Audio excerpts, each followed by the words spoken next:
I don't anticipate what tomorrow holds.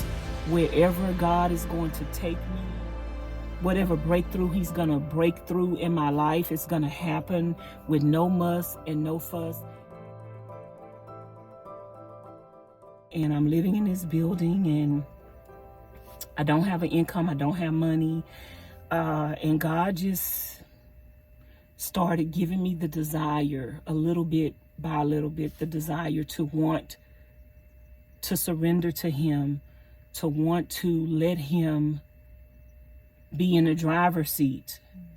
And he was like, Vanessa, you did what you wanted to do. Are you going to let me do this? And I'm like, but I thought I was letting you do it. And he was like, no, you weren't. Yeah, I was almost celibate for 5 years, you guys. Like, I was a couple of days from being celibate for 5 years. And here comes this same old. And I give up my celibacy again. And the very next day, I'm like kicking myself in the butt. Why did I do that? And the very next day, I start my celibacy all over again. Mm-hmm. And so I made a vow to God that I will never, ever lose my celibacy to anyone else again outside of marriage, which I choose not to want to ever be married again. So that means I'm going to be celibate for the rest of my life. So I made a commitment to God, and I said, Lord, I want my relationship with you to be tight, where no individual can ever come in between that again. And so now I'm on the road to celibacy over 10 years, but I have actually stopped counting. So it's probably more like 15 years. I think in 2008, I started over again. Mm-hmm. I don't know, do the math. I think in 2007 or 8, I started all over again. So I know it's over 10 years, but I'm trying to get to 20 years. So when I get to 20 years, I feel accomplished and comfortable enough to where I will never break that. And that's just a commitment I made to God. So that's between me and him. Okay. So eventually I was homeless for a long time. I fixed up the building. I painted, I fixed gutters. I had water. I had everything that I needed, but I was still targeted by unkind people in this world who, if I would leave the building to go somewhere, and I had generators and all of that, and I would come back and they broke in and they stole my generators. And this was in a building where you were, it was an empty building? Mm-hmm. Yeah. So I was the only one living in it. It was secured. I had locks. But people would come in and they broke in and they stole my generators. They broke in and they stole just everything that was providing me the comfort of home. They stole I had my tools, I had my nail guns, I had my air compressors. When I got ready to start van life, I had to buy all this stuff over again, and I had all this stuff. I had my stove, where I was cooking on, where I was canning food. I had my propane tanks. I had my propane lamps. They broke in and they stole all of that. When I got ready to start van life, I had everything that I needed because of the way that I was living in the building. I had everything that I needed to do van life. It wouldn't have been an extra expense to me. I had my propane tanks. I had my propane stove. I had my nail gun. I had my air compressor. They stole it all. I had a cargo trailer that was a 14-foot cargo trailer that I was building out, but I didn't know anything about van life, but I was doing that so I could have a warmer, more secure place to sleep. Mm-hmm. Somebody stole that. And once they stole my trailer, I'm already fighting for my life. Mm-hmm, mm-hmm. Once they stole my trailer, it was just like, forget it. Yeah. So I prayed and I just asked God to, Lord, just let me take a break. And this lady came by. She owned a nearby business. And she came by one day and she was like, Vanessa,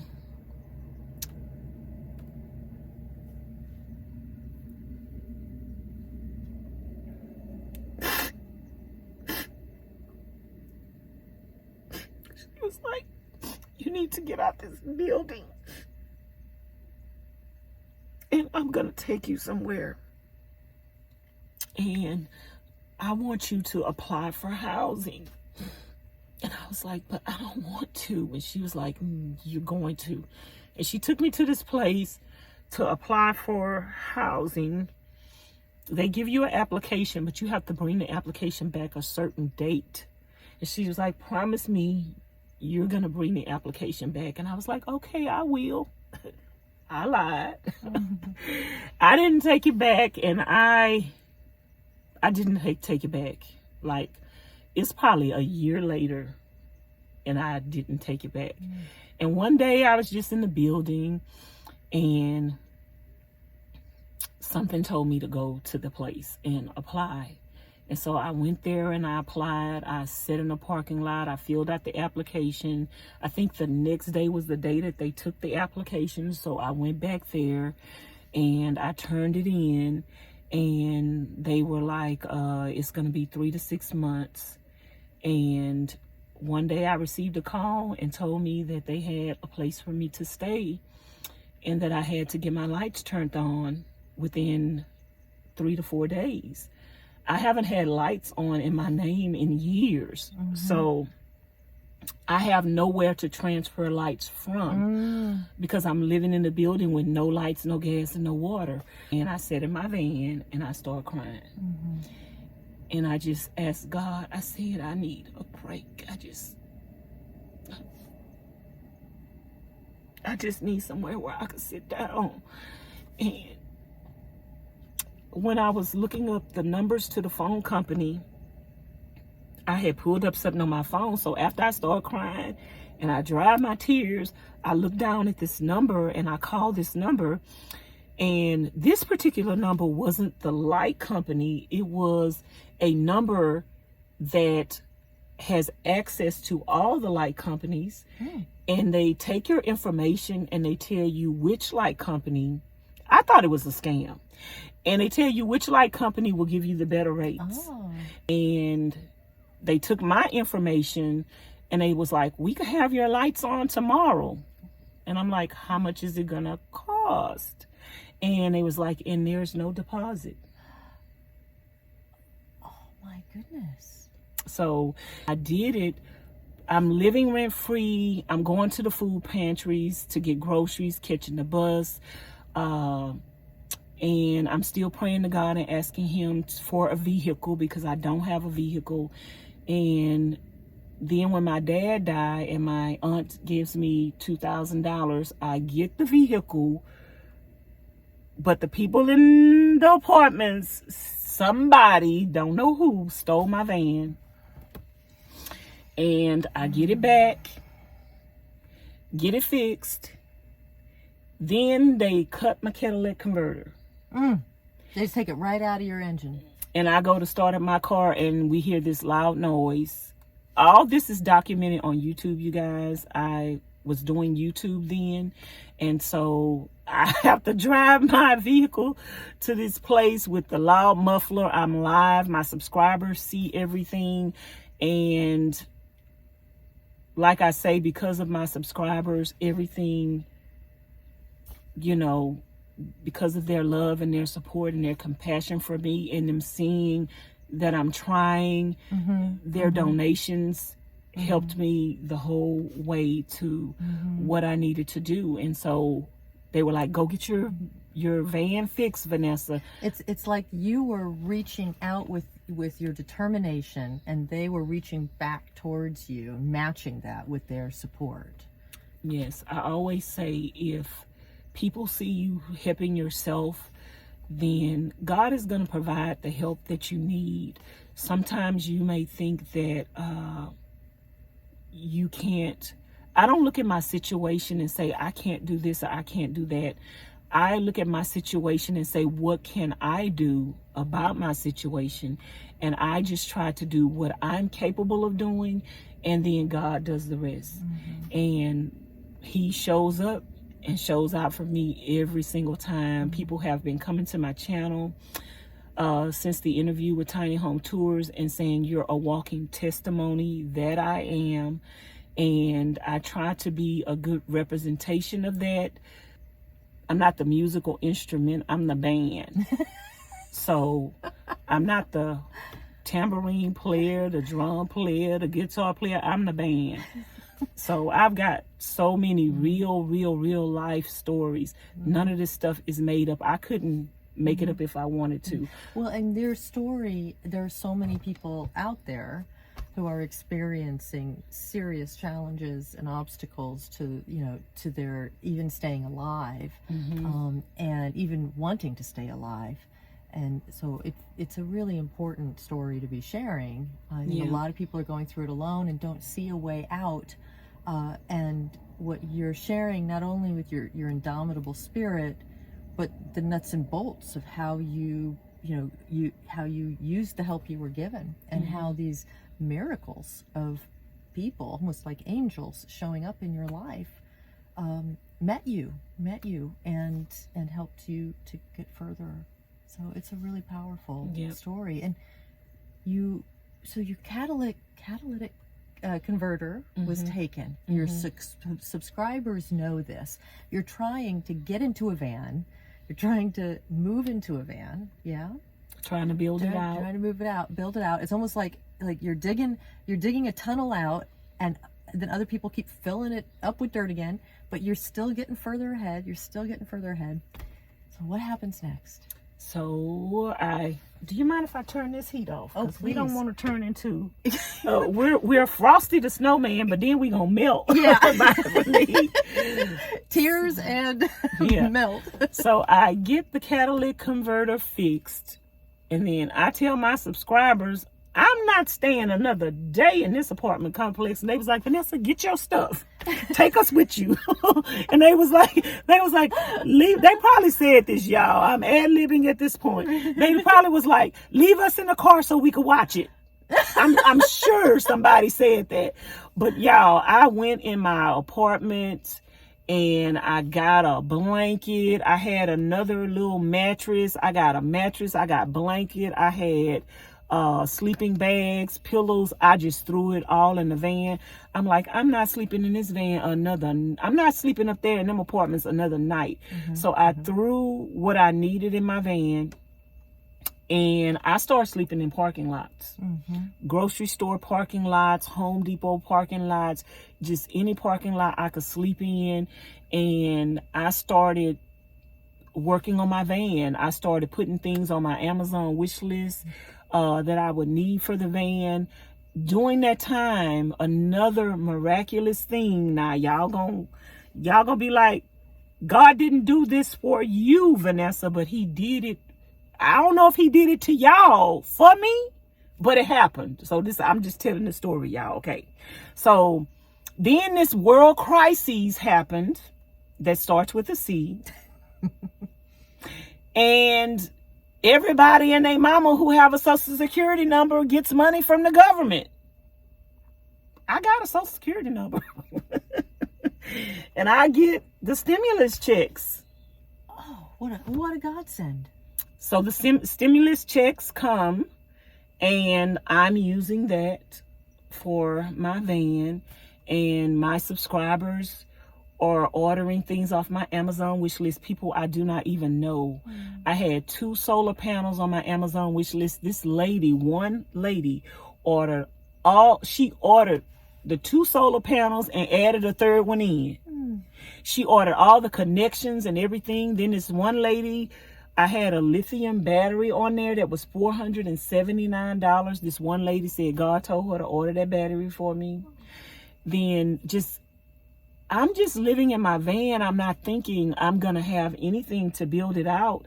If I pass by a dumpster, if I see food in it, I get it. If I see whatever, I seen chips, I seen food, I found meat, I jump in the dumpster.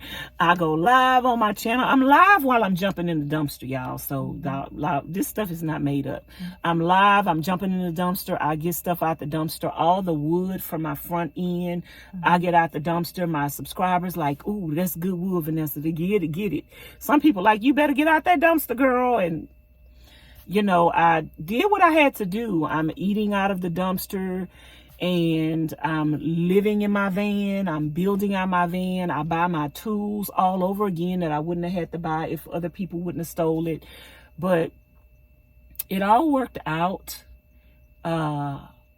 Adversity, some of us, if you have been through a lot in life, some of us are built for adversity, even though we question why we continue to go through adversity. It's like God is saying, but you got this. And your adversity, my adversity, God chooses to use for an example as an encouragement to other people who are going through, to show them that you can make it through, you can pull through. And I guess I'm the poster child for every hurt and pain that everybody ever had in life. And I didn't volunteer to be that poster child. Don't want to be that poster child. I just want some peace in my life, and that's what I ask God for now. I ask God for peace. I don't ask God. There's another saying, you know, because there's people come to my channel, Vanessa, you're a good woman, you need a man, God gonna bless you with a husband. I did not ask God for no man. I asked God for a van. He gave me my van, and I don't want no man. So don't want one for me. But anyway, I'm a poster child for asking God, trusting God, believing God, and having faith. And the Bible say that his blessings are new every morning, and his blessings are truly, truly, truly new every morning. I walk by faith and not by sight. I don't anticipate what tomorrow holds. Wherever God is going to take me, whatever breakthrough he's gonna break through in my life, it's gonna happen with no muss and no fuss. And I just trust the Lord, y'all. I just do whatever is in my power. There's a saying, and I know I'm not gonna say it right, and I think it's even in the Bible, to do what you can do today and let tomorrow take care of itself. I do what I'm capable of doing. Like, I can't move mountains. God can. But I do what I'm capable of doing, and he matches my capabilities. And so as long as I keep doing what I could do, then I have no regrets, because I've done all that I could do. So that's what I suggest for you guys to do. Do all that you can do. And if all that you could do, because there's a time in your life when I was laying in bed in that building, homeless, and not wanting to be here, all I could do was pray. That's all I could do, y'all. I didn't have the energy for anything else. I didn't have it in me to want anything else. All I could do was just pray and talk to God and let him know how disappointed I was in life and people. And I would let him know that I didn't even have the strength. I always say that you can't lie to God, because he already know. So you might as well tell him the truth. And I would just open up and tell him the truth and be like, but I don't have the energy to get up, God. But I don't want to get up, God. And all those people were drawn to me because I was speaking. And I abandoned my Facebook page. I was fighting for my life, and it's been about 10 years. And my page probably would have had over 1 million people following me by now. But I don't know why people are drawn to me. I don't know why the video on Tiny Home Tours got 1 million views. I don't know why post on Facebook got over 10 million views. But I do know what God told me, and that was my story was going to help and save many, and that he was going to use me to save the lives of people. So that's one reason why I'm not ashamed of anything that has ever happened to me in my life. That's one reason why I share it all on my YouTube channel, and I'm open and honest. I cry, I laugh, I'm funny, I make jokes, but I always tell my subscribers I'm a well-rounded person because I have it all. So I had to learn I have choices. I have choices in who I be around. I have choices in who I let be around me. And van life, living in a van, living in your vehicle, in a safe, reliable vehicle, and knowing how to where the places to go, that gives you the options of going where it's safe. And I usually choose to be by myself. Only because, not because I don't like people, or not because I'm not a sociable person, but because I'm working and grinding and I'm staying focused. I'm trying to change my life one video at a time. I'm trying to get me another vehicle that's more reliable. No one's gonna give me anything. Even though my subscribers help me and they donate to me, I know a vehicle could fall out the sky, but the likelihood of a vehicle falling out the sky is not going to happen. So I only know because I've been working ever since I was 8 years old, taking care of my sisters and brothers, and physically working manually since I was a little girl. The only thing I know how to do is to change my life through my efforts, through my work. So I throw myself into my work wholeheartedly, even if I get paid less than minimum wage, but I'm working for myself. So I'm okay with working for slave labor and I'm the employer. I'm okay with that because I'm working towards what I want to build for my future. So that's my story in a nutshell. Well, that's a few of my stories in a nutshell. Thank you so much for sharing your story with us, Vanessa. It really does mean a lot. When I first met Vanessa, there was a spark, a light, a strength that immediately struck me. And I feel so honored to get to know you more over the past, few days, and make me cry. And over and over again. It's a sign of life. Yeah. Yes, it is. Yeah. So, I have to think about how to close this now. Do you have any questions? Do I have any questions? Do you feel like you'll stay on the road? Or do you want to have a sticks and bricks again?